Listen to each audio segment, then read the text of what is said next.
I'm sure you all recall the other short talks that Jasper has given us since you joined the Society, including your trip to Vancouver and the various species you saw while you were there.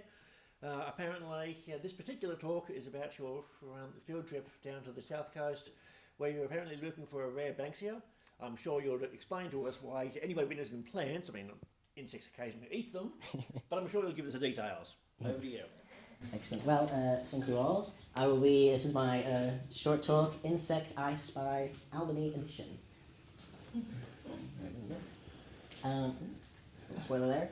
So yes, this is for my third year unit for uni this semester. I started a bit early as we, the second week of February, went down to Albany for a week, and we're looking for Banksia goodii, which is a kind of endangered species. I don't know if this was maybe naive of me. I'm not kind of too far into not knowing much about botany, but I kind of assumed that Banksias were all like trees. That's not the case. That's not the case. No, this is I believe the technical category was a ground crawling shrub. It kind of grows about, maybe knee high, quite long, these spiky leaves. With these, we were hoping to find ones with these orange flowering cones that would tell us that, yep, these are actually flowering in season. I know a lot more about Banksia goodii than I ever expected to, especially after finally handing in a 28-page species recovery plan that we had to do as our kind of latest assignment. That it took years off my life doing that. But these guys are fascinating because they actually live for about, I think they found species that are about up to 200, like individuals that live to about 200. They kind of don't really die. I think one of the papers was actually titled like sampling the fire response of the apparently immortal Banksia species, goodii. So then we're like, the question is, why are they endangered if they kind of just, like, fire doesn't really, harm them much. And a lot of, like our natives, need fire to actually germinate and reproduce. They don't really get eaten by, like, bugs or kind of pests or anything. And also, Phytophthora dieback doesn't really seem to affect it that much.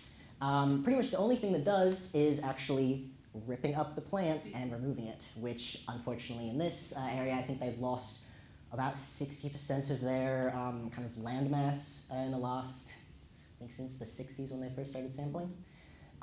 So yeah, this one's in a bit of trouble.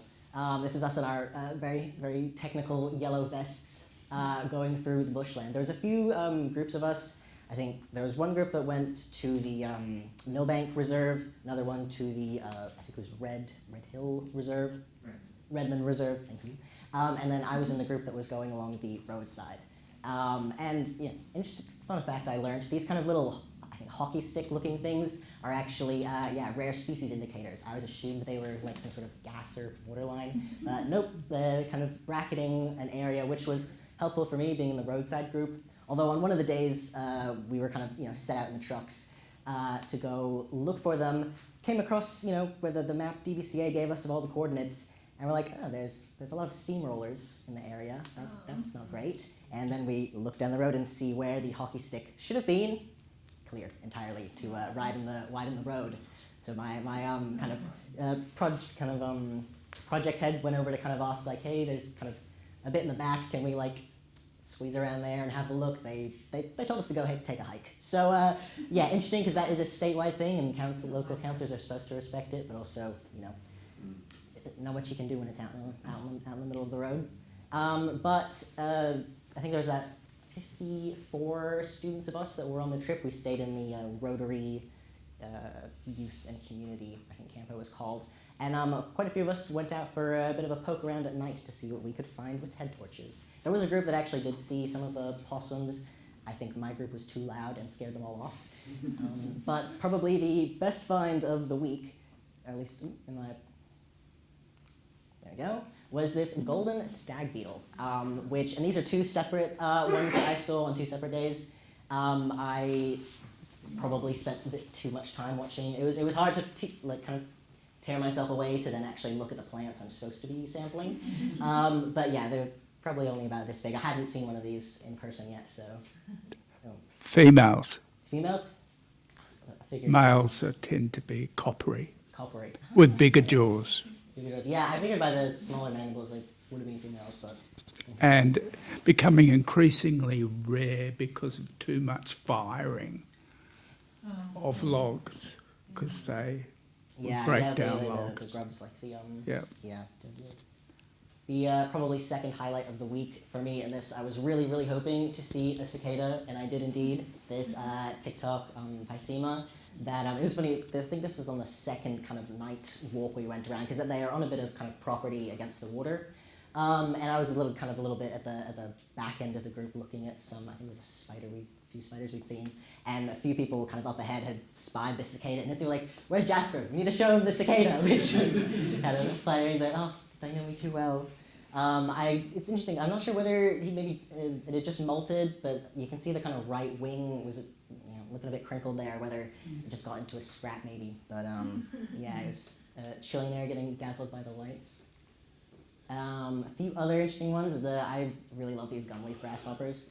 And this raspberry cricket somehow managed to evade getting eaten by the possum that was chewing the drywall of the kind of demountable that we were sleeping in.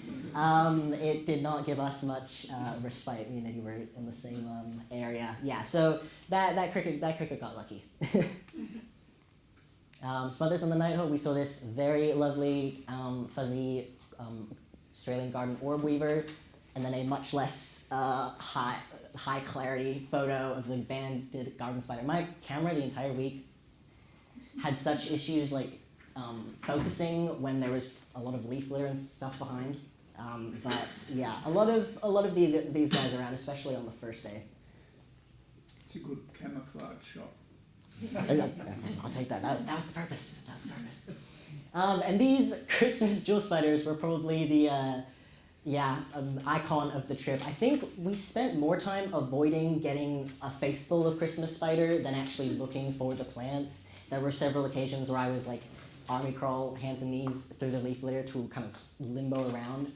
There was one moment, and I wish I could have taken a photo of it, where suspended between about half a dozen trees, there had to have been no less than, I want to say 60 Christmas spiders on this giant communal web that it was just a marvel of architecture. It was kind of vaguely pyramid shaped, and that would have been as long as the table. Just suspended up in the air with all these different spiders. If I wasn't like on the ground, cowering, trying to get underneath it, would have loved to have taken a photo. But yeah, these guys definitely.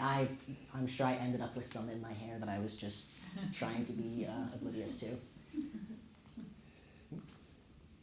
These lovely ants, it kept focusing on the leaves behind it, but they had a really lovely, like, metallic golden abdomen to them. And it was interesting, I kind of peeled the leaf that was on top of it away, and you could see them huddling, and they immediately scattered, which I was like, I interrupted their secret gathering. I'm sure that Brian has some ideas. Dolichoderus niger. Dolichoderus. Dolichoderus niger.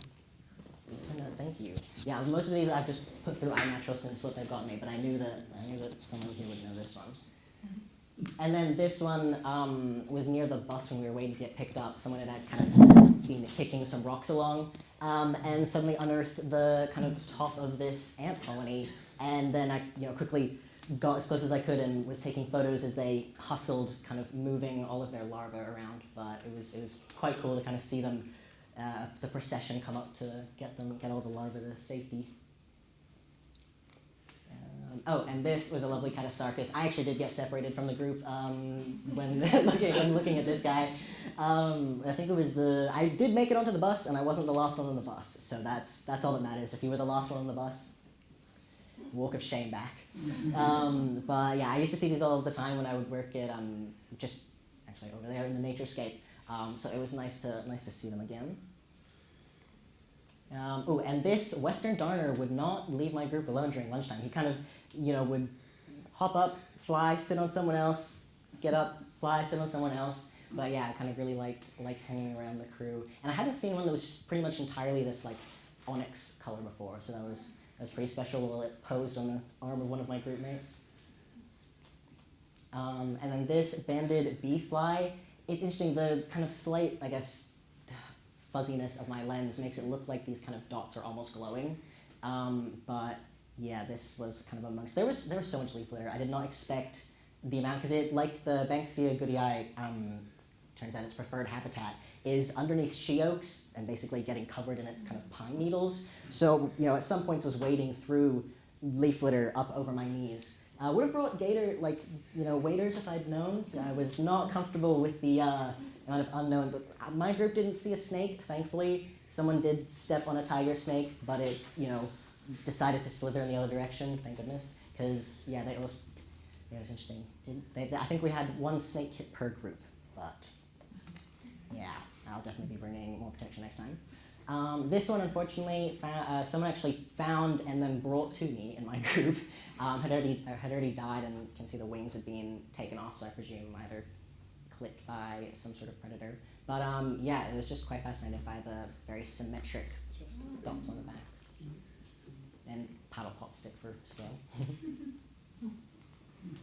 And then this finid flower wasp. It kind of had done like a lap around the stem of the plant, so there's various angles of me trying to follow it around the stem of the plant, but ended up getting a good one of it in the end. It's a pair of flower wasps. Okay, yeah, now that you pointed it out with the blurriness. No wonder they were trying to hide from me. And then this, another demonstration of great camouflage, not my bad camera lens quality, of this short-horned grasshopper. I think you can see it best in this photo. It was actually the kind of blue, kind of hind leg was what caught my eye first, and then I was like, wait, there's a whole other part to the grasshopper there. But yeah, I really like these guys. And then some more short-horned grasshoppers. These ones actually very good. You'd see a lot of these. You almost wouldn't see them until they've moved, and then you've got to be like, all right, where did it land? Go there. And there's quite a few of these hopping around. And then march flies. I'm always fascinated by the iridescence of the eyes, but this one was kind of sunning itself nicely on a I guess it was it was one of the grass trees. And then that was another one that was kind of sitting nearby. His buddy, I presume. Did it assay your blood? No, it did not. I was also wearing long sleeves for the sun because redhead in the sun all day. So I had all pretty much head to toe covered. But no, this one must have just had another victim beforehand that it had been satiated by. Can anybody here confirm whether that's a Dasibassus in the middle photo or not? Because I think it might be a Dasibassus for march fly. So. Then this was an iNaturalist generated ID, and it also flagged it as being a introduced species from, I think, South Australia through anthropogenic means. So I'm not entirely confident on the signing of this D, but you can see a few of these on the Banksia ones. I don't think this was the goodii because there were two other variants that look very similar to goodii. I think it was Gardneri, and then I can't remember the third one. I think maybe brownie eye. Brownie eye, that's what. Oh, and yeah, Gardneri is slightly kind of not as endangered, it's vulnerable, and then brownie eye is doing fine. So that we were also kind of looking around to see why are those ones doing okay and this one isn't. But very, very kind of shiny turquoise color. And then this robber fly again was pulling the trick where they like to go around the plant stem, other side from you, but managed to finally not get the background in HD quality. And then this was from one of the other night stalks. This shieldback katydid that very kindly posed for me where I got several angles of it. Big ovipositor on that one. Yeah. Enormous ovipositor on the katydid. Oh, yes, of the back.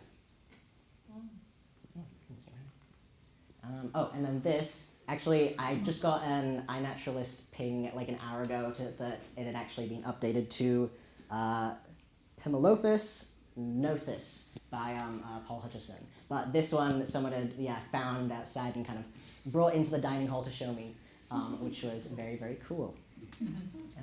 And yeah, that was the bugs I saw when in Albany.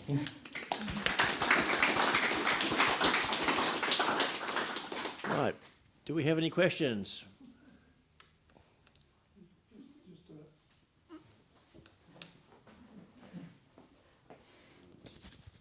Just a comment on the captions. This species is good, but having the family will give us some idea, if we're not familiar with what actually the animal is, to know that it's a rubber fly or a march, Oh, march yeah, fly or has something a like that. Yes. family owner back. Thanks. Thank you for that.